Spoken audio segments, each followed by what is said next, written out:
Halo semua, balik lagi di channel Boknime. Sebelum kita mulai, klik tombol subscribe dan aktifkan lonceng notifikasinya supaya kalian tidak ketinggalan info dan teori terbaru mengenai One Piece. Sekarang lanjut ke pembahasan. Halo teman Boknime, pada kesempatan kali ini Boknime membahas cerita selanjutnya. Scenes memperlihatkan lokasi yang menjadi tempat di mana Gunko dan anak-anak raksasa sedang berada saat ini. Sebagaimana Mimin Boknim bahas sebelumnya, banyak orang mulai dari Franky, Bonnie, Replay, Dory, Brogy hingga Jarul telah datang berkumpul di tempat itu. Mereka semua memiliki satu tujuan utama, yakni menyelamatkan anak-anak raksasa dari para kesatria suci. Gunko pun terpaksa harus bertarung melawan semua orang itu, sehingga keadaan di tempat tersebut sekarang ini menjadi sangat kacau. Sementara itu, Replay menarik anak-anak raksasa memakai tali, karena tubuh mereka dikelilingi oleh duri tak kasat mata. Namun, menarik dengan tali tidak efektif untuk benar-benar menolong anak-anak tersebut, sebab setiap kali tubuh mereka ditarik ke belakang, beberapa saat kemudian mereka akan kembali berjalan secara otomatis menuju ke tempat tujuan yang telah ditentukan oleh para kesatria suci. Tempat tujuan itu adalah kapal lawan yang telah kesatria suci persiapkan di ujung cabang nomor 8. Jadi pada akhirnya anak-anak raksasa itu pun tetap mencapai lokasi kapal tersebut. Tapi berhubung sekarang semua kesatria suci sedang sibuk bertarung, maka tak ada satupun dari mereka yang dapat ikut kapal itu untuk membawa anak-anak pergi dari sana. Jadi Replay dan Jarul mengambil kesempatan yang bagus ini. Mereka berdua naik ke kapal itu lalu membawa mereka ke tempat yang aman. Replay juga menduga jika anak-anak tersebut dibawa menjauh dari kesatria suci, maka pengaruh kekuatan mereka di tubuh anak-anak tersebut pun akan ikut menghilang. Tidak heran jika ini memang masuk akal, karena semua kekuatan pasti memiliki kelemahan dan batasannya masing-masing. Seandainya anak-anak tersebut berada terlalu jauh dari jangkauan kesatria suci, maka kemungkinan besar kendali dari kesatria suci terhadap anak-anak itu pun akan lenyap. Jarak yang cukup untuk menghilangkan efek dari kekuatan kesatria suci itu mungkin adalah satu wilayah besar Elbaf. Jadi, karena para kesatria suci saat ini sedang berada di dunia matahari, maka Replay harus membawa anak-anak itu ke wilayah dunia surga atau wilayah dunia bawah agar efek kekuatan para kesatria suci yang ada di anak-anak itu langsung terputus. Ketika Replay dan Jarul hendak pergi dengan kapal awan, Gunko yang melihat hal tersebut pun berniat menghentikan mereka. Namun Franky, Bonnie, Dory, dan Brogy terus menyerang Gunko untuk menggagalkan aksi dari sang kesatria suci wanita itu. Tak menyerah begitu saja, Gunko mencari kesempatan untuk menciptakan sebuah burung aneh dari kekuatan tanda panah miliknya. Hampir tidak ada perbedaan dari yang pernah dia lakukan beberapa waktu lalu, di mana dia naik dari dunia bawah ke dunia matahari memakai burung tanda panah tersebut. Kali ini dengan burung itu, Gunko ingin mengejar anak-anak raksasa yang telah dibawa memakai kapal lawan oleh Replay dan Jarul. Sebenarnya hampir saja kesatria itu berhasil mengejar kapal tersebut dengan mengendarai burung tanda panah miliknya, karena dia memang sangat gesit dan juga pintar mencari celah. Tapi Bonnie segera beraksi pada waktu yang sangat tepat. Gadis itu memakai teknik distorted filter untuk berubah menjadi Nika dalam mode raksasa. Lalu Bonnie menangkap tubuh Gunko dengan tangannya. Terdapat kesamaan dengan momen di mana Luffy di Pulau Egghead pernah menangkap Kizaru memakai satu tangan. Walau perubahan Bonnie menjadi Nika hanya bisa dalam waktu singkat dan tidak terlalu kuat seperti versi Nika Luffy, tapi tetap saja kemampuan tersebut terbilang sangat berguna, termasuk dalam situasi yang sangat genting seperti sekarang ini. Gunko yang dicengkram erat oleh Bonnie pun kesal sambil bertanya-tanya sebenarnya kekuatan apa yang dimiliki oleh Bonnie itu. Ketika dia melihat wujud Bonnie dengan lebih seksama lagi, dia langsung teringat bahwa wujud Bonnie itu menyerupai wujud dewa matahari Nika, hanya saja versi wanita. Seperti yang sudah ada pada cerita sebelumnya, bahwa ketakutan terbesar Gunko adalah dewa matahari Nika.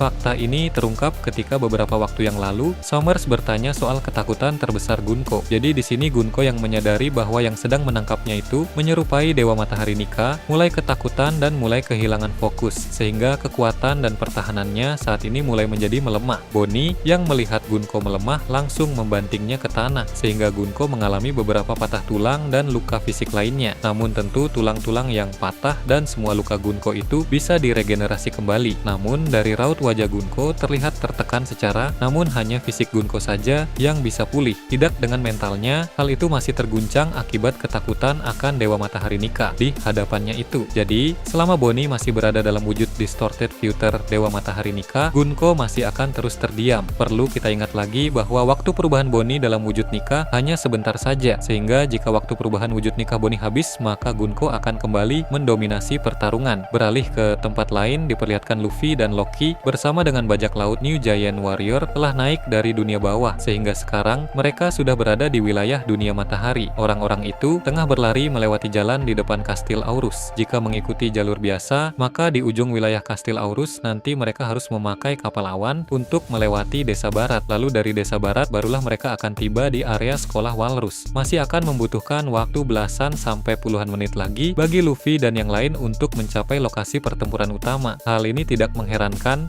karena memang Pulau Elbaf ini sangat luas, puluhan kali lipat lebih besar dibanding pulau-pulau yang lain. Jadi jarak antara satu wilayah menuju wilayah lain terbilang sangat jauh sehingga butuh waktu cukup lama untuk berpergian dari satu tempat ke tempat lain. Di tengah perjalanan mereka juga sering bertemu dengan para monster mimpi buruk yang masih berkeliaran. Tentu Luffy, Loki, Hajrudin, dan para krunya mampu mengalahkan monster-monster itu dengan sangat mudah. Namun ada masalah yang cukup mengganggu mereka di sana. Para monster mimpi buruk itu tidak hanya sekedar menghalangi jalan mereka saja, melainkan banyak juga dari monster-monster itu yang mengganggu penduduk di area sekitar.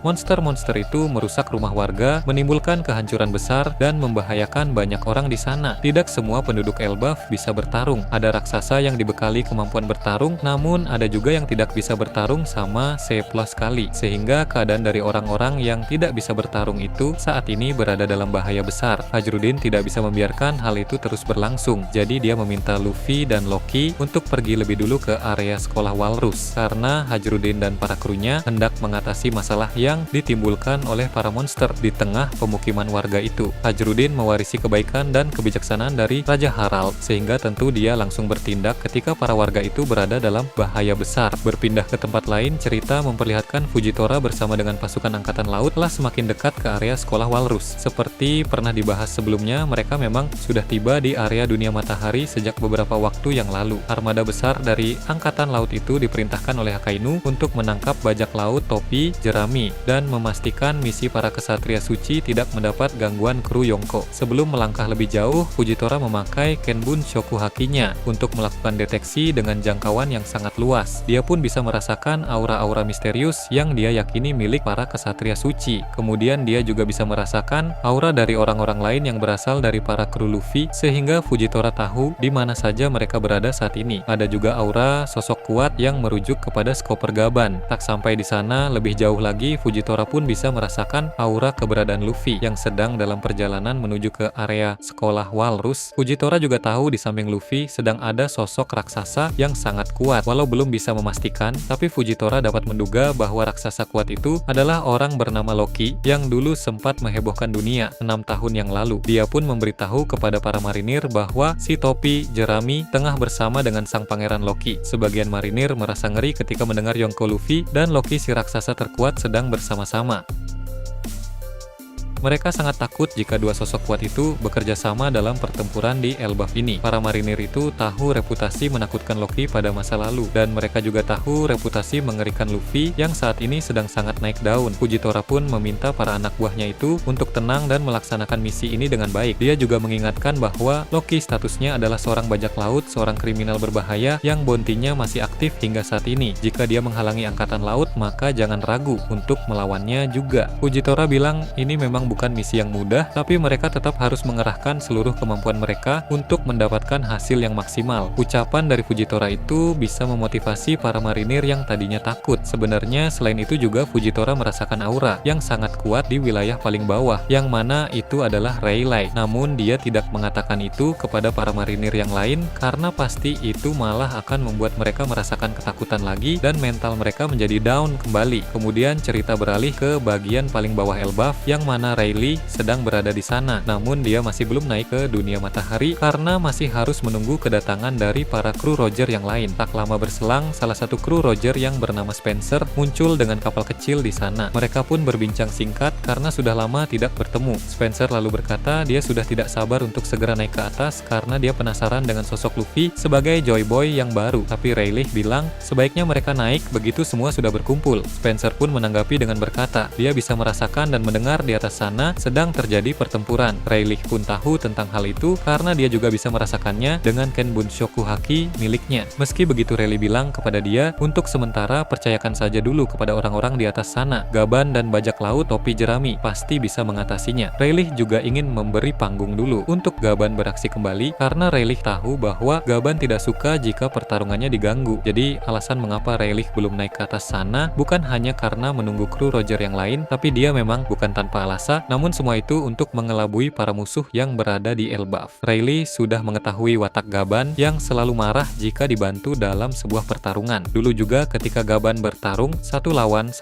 melawan Oden, ternyata Rayleigh sempat ingin membantunya karena pada saat itu pertarungan mereka seimbang dan berlangsung terlalu lama. Namun Gaban langsung marah-marah ketika mendengar Rayleigh mengatakan hal itu. Gaban tidak suka jika pertarungannya ada campur tangan dari orang lain. Jadi di Elbaf ini juga Gaban pasti akan marah jika Rayleigh langsung ikut campur, sehingga Rayleigh ingin memberi waktu lebih lama untuk Gaban beraksi kembali. Selain itu, alasan mengapa Rayleigh harus menunggu semua datang terlebih dahulu baru bisa naik karena untuk pergi ke dunia matahari mereka perlu melalui jalur pelangi. Jalur tersebut hanya bisa diciptakan memakai batu khusus bernama batu matahari. Memang saat ini Rayleigh telah berhasil mendapatkan batu matahari tersebut, tapi belum tentu jika para kru Roger yang lain datang mereka juga bisa menemukan batu tersebut. Maka dari itu hal paling tepat untuk dilakukan sekarang memang seperti yang Rayleigh katakan tadi, di mana mereka harus menunggu semua kru datang dan naik bersama-sama. Spencer pun bilang, kalau begitu beri tanda dulu saja kepada Gaban bahwa Rayleigh sudah berada di Pulau Elbaf agar Gaban tahu bahwa beberapa mantan kru Roger sudah ada di dunia bawah. Rayleigh pun mengiyakan hal itu sehingga dia menggunakan Hoshoko Hakinya ke seluruh penjuru Elbaf. Namun Hoshoko Haki ini tidak ditujukan untuk menumbangkan orang-orang, melainkan hanya untuk memberi tanda keberadaan Rayleigh saja. Tanpa satu kata pun, Rayleigh langsung keluarkan ledakan Hoshoko Haki kuat sampai-sampai hewan raksasa Elbaf yang ada di dekat Rayleigh terpental sehingga luapan haki itu memenuhi seluruh area Pulau Elbaf, sehingga Gaban dan bajak laut topi jerami, para raksasa, kesatria suci, dan para angkatan laut termasuk Fujitora pun bisa merasakannya. Gaban pun berkata bahwa rupanya Rayleigh sudah standby di bawah. Namun sesuai dengan yang Rayleigh katakan tadi, Gaban tidak mau jika Rayleigh terburu-buru ke atas karena ini adalah panggung pertarungan milik Gaban. Gaban ingin mengalahkan satria suci di hadapannya terlebih dahulu, barulah Rayleigh boleh muncul di tempat itu. Kembali ke